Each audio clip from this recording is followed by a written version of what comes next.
Penyebab usus buntu bukan karena makan cabai ya, tapi karena adanya sumbatan pada usus buntu dan menyebabkan infeksi sehingga harus ditangani segera.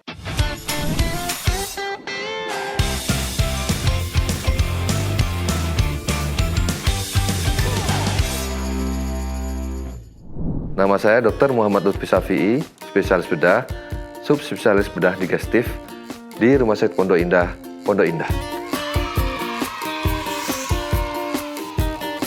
Riwayat pendidikan saya menyelesaikan kedokteran di Universitas Hasanuddin dan menyelesaikan pendidikan bedah umum di Universitas Hasanuddin serta sub bedah digestif juga di Universitas Hasanuddin. Kemudian saya juga menjalani beberapa pelatihan, terutama pelatihan endoskopi dan laparoskopi, salah satunya di Rumah Sakit Hospital Medicine di Ho Chi Minh, Vietnam, dan di beberapa rumah sakit nasional, yaitu di Rumah Sakit Hasan Sadikin. Nah oke ya, kita sekarang kembali pada topik yaitu penyakit usus buntu. Nah untuk lebih memahami tentang penyakit usus buntu dan apa saja gejalanya, kita simak video ini sampai habis ya. Usus buntu itu adalah organ tubuh yang merupakan muara dari, letaknya di muara peralihan dari usus halus ke usus besar.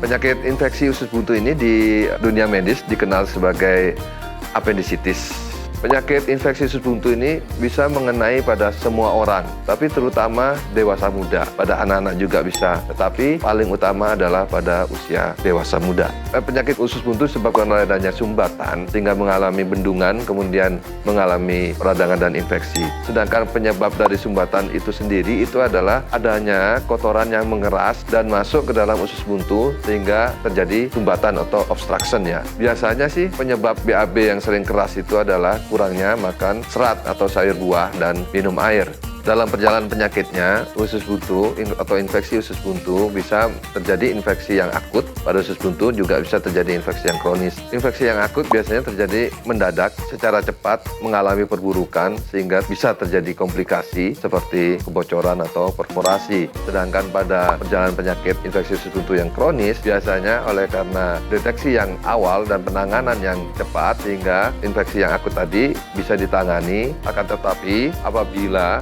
kebiasaan untuk BAB yang keras atau konstipasi itu tetap terjadi atau tidak ditangani dengan banyak makan serat, maka usus buntu bisa mengalami kekambuhan sehingga terjadi perjalanan penyakit yang kronis. Sebelum kita lanjutkan video ini, saya minta subscribe dan like channel YouTube Rumah Sakit Pondok Indah ya. Kita kembali ke topik utama, yaitu 5 gejala dari penyakit usus buntu ini. Awalnya usus buntu mengalami pembengkakan.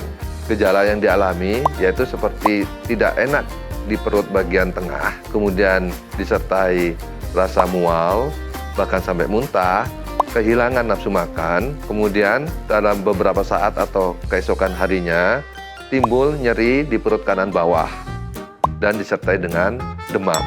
Gejala lain yang bisa dialami biasanya terjadi gangguan buang air besar, bisa konstipasi, bisa juga diare. Apabila infeksi usus buntu yang tidak ditangani dengan baik dan segera, maka bisa terjadi komplikasi. Komplikasi yang bisa terjadi yaitu kebocoran atau perforasi, atau yang orang awam sering katakan pecah. Nah, apabila terjadi komplikasi usus buntu perforasi tadi, maka infeksinya akan menyebar ke seluruh perut yang dikenal sebagai intraabdominal sepsis. Dan apabila tetap tidak ditangani dengan baik, maka sepsis tadi bisa menyebar ke seluruh tubuh. Apabila terjadi sepsis pada seluruh tubuh, maka hal-hal buruk bisa terjadi sampai membahayakan nyawa ya. Kalau ada yang mengalami 5 gejala tersebut yang saya jelaskan, maka harap segera untuk mendatangi dokter untuk melakukan diagnosis secara dini ya.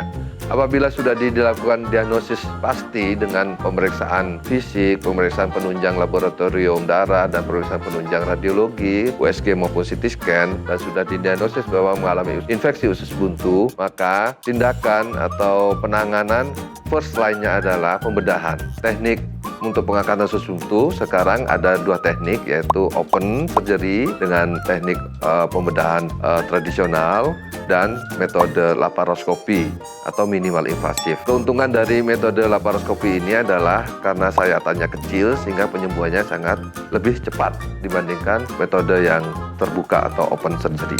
Laparoskopi sendiri itu sekarang dikembangkan bisa yang 3 titik dengan 1 titik untuk kamera 10 mili dan 2 titik yang lainnya 5 mili atau dengan single incision laparoskopi.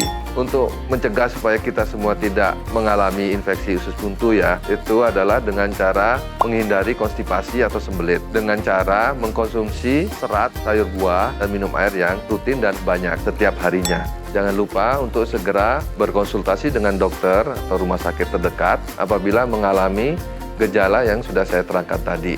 Apabila ada penyakit lain yang ingin dijelaskan, mohon ditulis di kolom komentar ya. Salam sehat.